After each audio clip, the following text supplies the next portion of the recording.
Évangile de Jésus-Christ selon saint Luc, chapitre 1, versets 39 à 56.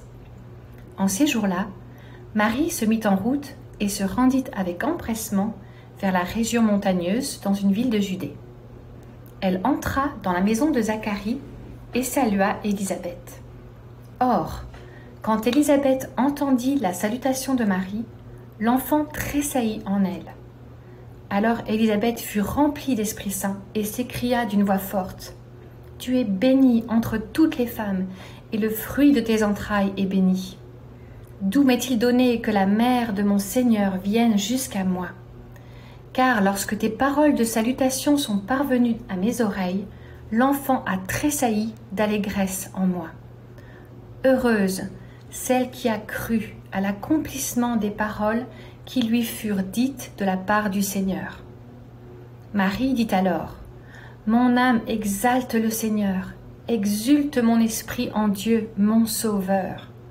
Il s'est penché sur son humble servante. Désormais, tous les âges me diront bienheureuse. Le Puissant fit pour moi des merveilles. Saint est son nom. Sa miséricorde s'étend d'âge en âge sur ceux qui le craignent. Déployant la force de son bras, il disperse les superbes. Il renverse les puissants de leur trône. Il élève les humbles. Il comble de bien les affamés, renvoie les riches les mains vides. Il relève Israël, son serviteur.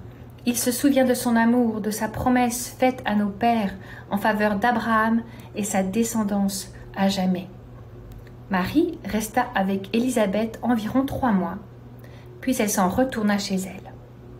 « Bonjour, c'est Rachel Dufour. Quelle merveilleuse ode à la vie ! Il n'y a pas très longtemps, alors que je lisais ce passage pour la énième fois, j'ai eu un moment de révélation de la part de Dieu au sujet de la vie. Marie était juste enceinte de quelques heures quand elle a rencontré Élisabeth, sa cousine. L'ange venait de lui parler. Marie venait d'accepter sa mission. Élisabeth dit dans ce passage : « Heureuse celle qui a cru à l'accomplissement des paroles qui lui furent dites de la part du Seigneur. » La Bible nous dit qu'après sa rencontre avec l'ange Gabriel, Marie s'est mise en route avec empressement. La distance entre les deux femmes n'était pas très grande.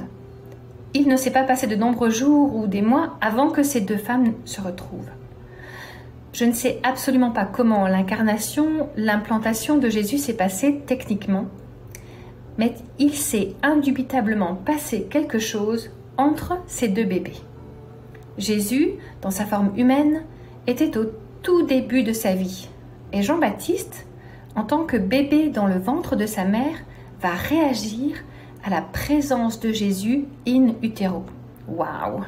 Le miracle de la vie pour ces deux femmes est incroyable à plusieurs niveaux. Elles sont toutes les deux mamans avant même que leur enfant soit né. Élisabeth dit à Marie : « D'où m'est-il donné que la mère de mon Seigneur vienne jusqu'à moi ?» Marie n'est pas encore visiblement enceinte et elle est déjà appelée mère. Quelle consolation pour toutes ces femmes qui ont perdu un bébé trop tôt.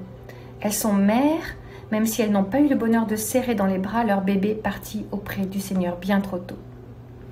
Élisabeth, elle, était plus visiblement enceinte et son enfant va réagir.